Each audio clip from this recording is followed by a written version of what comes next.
Most people sit down with a calculator, run a few numbers, and believe they have just discovered a secret nobody else in the family noticed. A $200 phone replacing a device that costs more than $12,000 across a decade feels like the kind of math that wins arguments at the dinner table. The logic looks bulletproof on paper, the savings look enormous, and the decision feels almost obvious once the spreadsheet is open. There is a strange satisfaction in believing that a single purchase can rewrite a parent's financial future. That satisfaction, however, is exactly where the trouble begins, because the spreadsheet hides more than it reveals. Before going any further, there is something that needs to be said clearly and without any softening, because confusion around this topic has already cost real families real money. Tesla has not released, announced, or confirmed any phone called the Pi, the Model Pi, or anything similar. Every website currently asking for a deposit, a pre-order, a credit card number, or a social security number tied to that supposed device is operating a scam. These pages are designed to look official, sometimes even borrowing colors and fonts from Tesla's real branding, and they prey on the excitement surrounding rumors that have never been confirmed by the company itself. Anyone who lands on such a page should close the tab immediately and avoid sharing any personal information whatsoever. The reason this warning matters so much is that the idea of a Tesla phone has become one of the most aggressively marketed fantasies on the internet, and elderly relatives are often the ones targeted by these fake reservation pages. Adult children researching the topic on behalf of their parents sometimes stumble onto these sites and assume the product is real because the design looks polished and the countdown timers feel urgent. That urgency is manufactured on purpose, engineered to push someone into entering sensitive data before they have time to verify anything. Identity theft cases tied to fake Tesla phone reservations have already been reported across multiple consumer protection forums in the United States. The danger is not theoretical. It is active and ongoing. Setting aside the scams for a moment, there is a second layer to this story that almost nobody talks about during the excitement, and it deserves serious attention before any family decision is made. Even if a Tesla phone did exist tomorrow, even if it shipped with every feature the rumor mills have invented, the act of taking a familiar device out of an elderly parent's hands carries consequences that no spreadsheet can capture. Money saved on a monthly bill is easy to count, but the cost of disrupting an older person's daily routine is invisible until the damage has already been done. That invisible cost is where this entire conversation needs to begin, because it shapes every other decision that follows. What looks like a smart financial move from the outside can quietly become one of the most disruptive choices an adult child ever makes for an aging parent. The savings are real, the math does add up on the surface, and the intention behind the decision is almost always loving and well-meant. Yet underneath that intention lies a series of consequences that unfold slowly, sometimes across weeks, sometimes across months, and they touch every part of an elderly person's life in ways that are difficult to predict from the outside. Understanding those consequences before making any change is the difference between protecting a parent and accidentally isolating one. And the first consequence worth examining sits at the very center of how older adults actually use their phones every single day. For someone in their 70s, a smartphone stops being a piece of technology somewhere along the way and quietly transforms into something far more important. It becomes the single thread tying that person to grandchildren who live 3 states away, to the cardiologist who monitors their heart rhythm remotely, to the pharmacist who tracks their prescription refills, and to the handful of lifelong friends who still keep in touch. The device sitting on the kitchen counter is not a gadget at that point. It is the central nervous system of an entire social and medical existence. Treating it like a replaceable appliance fundamentally misunderstands the role it plays. That misunderstanding is the seed from which every later problem grows. There is a kind of knowledge that lives inside the fingers of someone who has used the same phone for years, and that knowledge does not transfer to a new device the way contacts and photos do.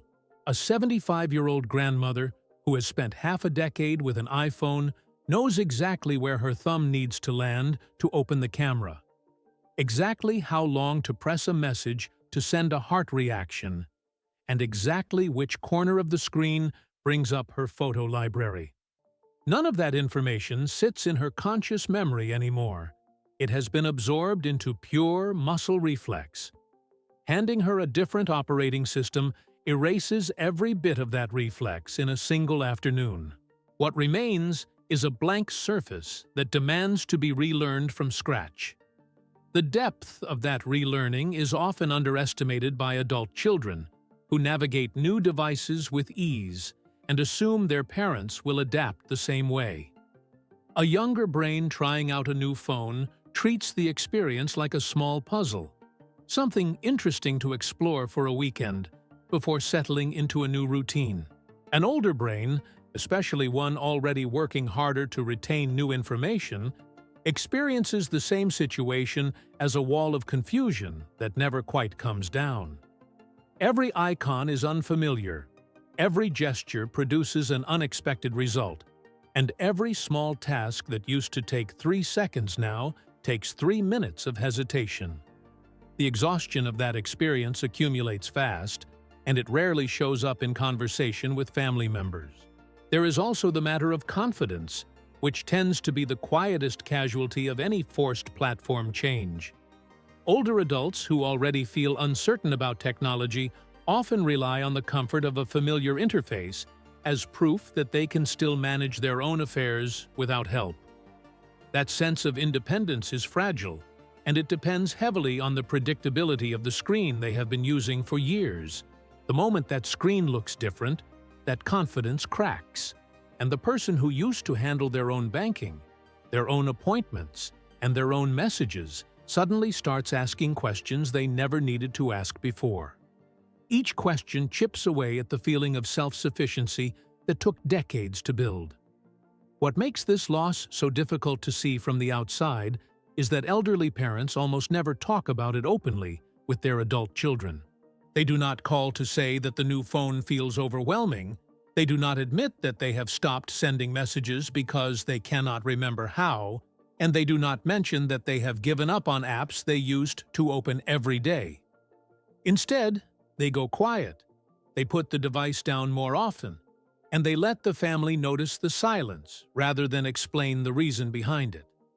That silence is the first warning sign that something deeper has been disturbed, and the most painful version of that silence shows up in a specific place that almost every modern family relies on without realizing how much it matters.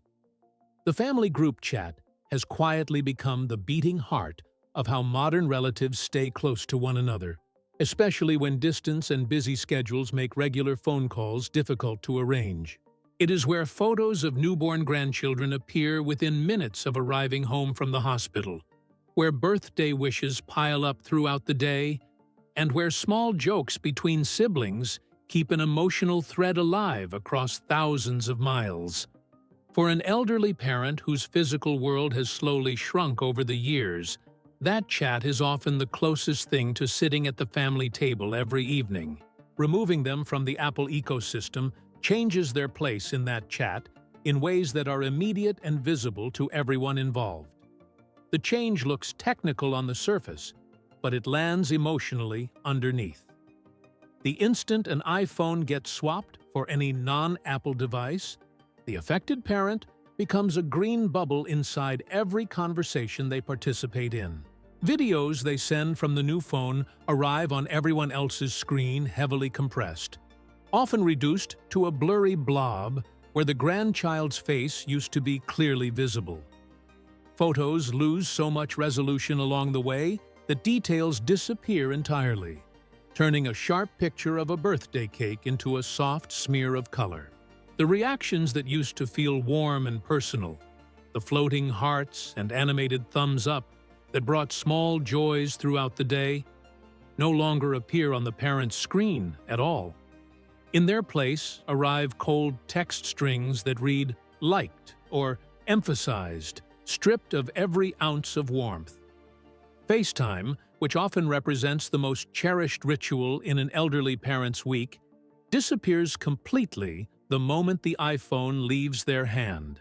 That Sunday evening call with the grandchildren, the one that gets marked on the calendar and looked forward to all week long, simply stops working. It does not degrade, it does not slow down, it does not become inconvenient, it ends.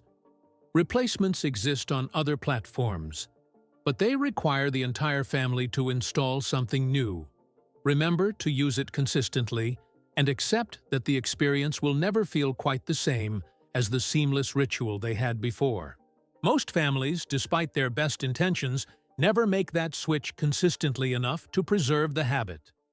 What happens next is the quietest and most devastating part of the entire process, because elderly people rarely complain about technology failing them the way younger users do. They do not send angry messages to the family chat asking why nobody can see their photos clearly. They do not demand explanations for missing reactions, and they do not insist that something be fixed. Instead, they stop sending photos altogether.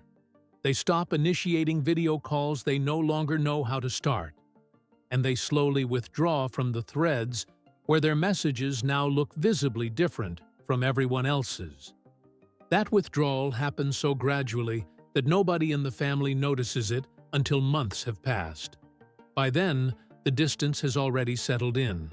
Clinical research on social isolation in older adults paints a picture that is far more serious than most families realize when they make these decisions.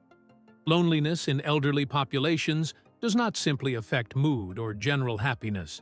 It actively accelerates cognitive decline, weakens immune response, and raises mortality risk to levels comparable with smoking 15 cigarettes a day.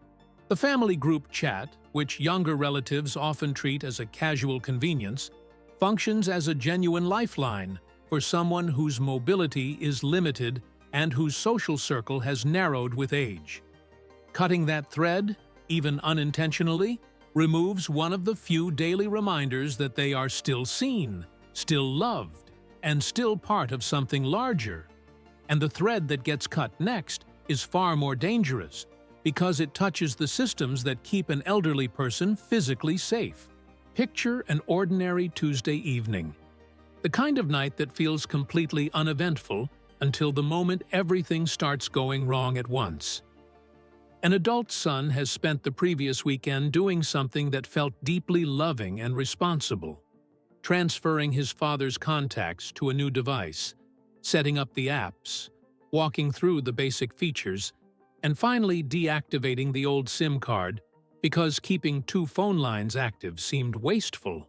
He drove home that Sunday evening feeling proud of the work he had done. By Tuesday night, hundreds of miles away, his father is sitting alone at the kitchen table staring at a screen that has just locked him out of his own life. Nothing about that moment was anticipated by the spreadsheet.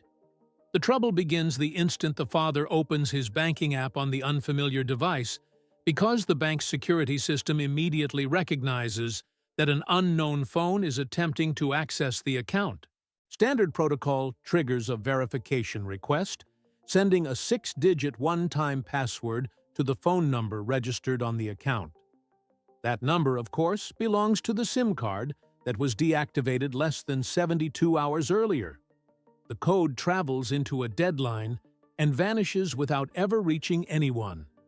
The father waits, refreshes the screen, requests another code, and watches the same silent failure repeat itself. Within minutes, his access to his own money is gone. The cascade that follows happens faster than anyone would predict, because almost every important account in a modern adult's life uses the same verification method tied to the same phone number. The Medicare portal sends its code to the deadline and locks him out. The pharmacy app, which manages the blood pressure medication he takes every morning, does exactly the same thing.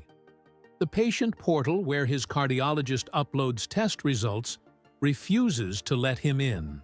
Within 20 minutes, 4 critical systems have closed their doors simultaneously, and the father has no idea why any of it is happening.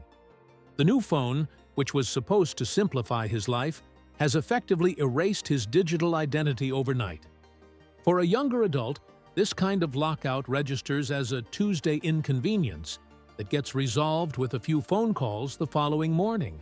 For a 72-year-old living alone, the same situation transforms into something closer to a survival crisis unfolding in real time. He cannot confirm whether his automatic utility payment processed. He cannot view the cardiology result his doctor flagged as urgent earlier that day, and he cannot refill the medication that keeps his blood pressure stable enough to prevent a stroke. Most importantly, he probably will not call his son at 11 o'clock at night to admit what is happening. Shame and confusion keep him sitting in the dark, convinced that he has somehow broken everything himself. That feeling causes psychological damage that lingers long after the technical problem gets solved. The rule that prevents this entire disaster is simple, non-negotiable, and worth writing down before any transition ever begins. Both phone lines, the old one and the new one, must remain active simultaneously for a minimum of 7 full days after the new device gets set up. During that week, every single application connected to money, medicine, or medical access needs to be tested manually with the parent sitting beside the adult child who organized the switch. Banking apps, investment accounts, Medicare portals, pharmacy systems, every patient portal for every doctor and specialist, prescription delivery services, and insurance applications all require individual verification. Each login must trigger a fresh code. That code must arrive on the new phone, and the trusted number on file must be updated before moving to the next app. Skipping even one application guarantees that the missed account will be the one that fails at the worst possible moment. And that moment will arrive on a night when nobody is available to help. Beyond the verification crisis, there is a structural problem with any brand new mobile operating system that almost nobody discusses honestly during the excitement of a hypothetical launch. A platform like the one Tesla would supposedly ship begins its life with an app ecosystem that is, in practical terms, empty. Apple and Google have spent nearly 2 decades convincing developers, hospitals, insurance companies, and government agencies to build dedicated software for their platforms. That investment represents millions of engineering hours and billions of dollars in accumulated infrastructure. A third operating system arriving in that landscape does not catch up in months. It catches up across years, and only if enough users adopt it to justify the cost of development. Until then, the gap stays wide open. For a younger user, that gap registers as a temporary annoyance that resolves itself over time as more apps eventually arrive. For an elderly parent whose medical life runs through specialized regional software, the same gap becomes a structural danger that persists long after the initial purchase. Most large hospital systems in the United States operate their own patient portal applications built by internal teams or small contracted vendors specifically for iOS and Android. Those teams have no budget, no incentive, and no realistic timeline for porting their work to an unproven third platform. The result is that a parent who switches devices may suddenly find themselves unable to access the very system their cardiologist uses to share test results.